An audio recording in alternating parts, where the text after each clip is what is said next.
Hi hello welcome to Disha TV. Pan India hero young rebel star Prabhas Prashanth Neel కాంబోలో తెరకెక్కిన Salaar movie box office వద్ద భారీ రికార్డులను క్రియేట్ చేసింది. గత సంవత్సరం వచ్చిన సినిమాలన్నింటిలో అత్యధికంగా వసూళ్ల వర్షం కురిపించింది. విడుదలైన 18 రోజుల్లోనే ప్రపంచవ్యాప్తంగా ఈ సినిమా 700 కోట్ల మార్కును దాటినట్లు ప్రముఖ సంస్థ సక్నిల్ గణాంకాలు చెబుతున్నాయి. అదేవిధంగా భారత్లో సలార్ 400 కోట్ల మార్కును చేరుకున్నట్లు చెప్పింది. తెలుగు, కన్నడ, మలయాళం, తమిళ్, హిందీ భాషల్లో విడుదలైన సలార్ బాలీవుడ్లో డంకీ సినిమాతో పోటీగా బరిలోకి దిగింది. దీంతో అక్కడ కొంతమేరకు థియేటర్ల కొరత ఏర్పడింది. అంతేకాకుండా కార్పొరేట్ బుకింగ్స్ పేరుతో కొందరు సలార్ను దెబ్బకొట్టే ప్రయత్నం చేసినట్లు వార్తలు వచ్చిన విషయం తెలిసిందే.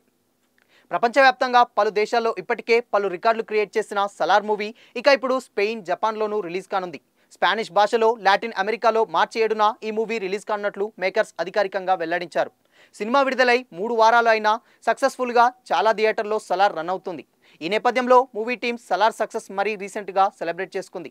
ఈ సందర్భంగా హైదరాబాద్లోని మైత్రి మూవీ మేకర్స్ చిత్ర నిర్మాణ కార్యాలయంలో ప్రభాస్, పృథ్వీరాజ్ సుకుమారన్, ప్రశాంత్ నీల్ సందడి చేశారు. కేక్ కట్ చేసి సంబరాలు చేసుకున్నారు. ప్రస్తుతం ఈ ఫోటోలు సోషల్ మీడియాలో వైరల్ అవుతున్నాయి. చాలా రోజుల తర్వాత ప్రభాస్ భారీ హిట్ కొట్టాడు. దీంతో డార్లింగ్ ఫ్యాన్స్ అందరూ ఫుల్ ఖుషి అవుతున్నారు.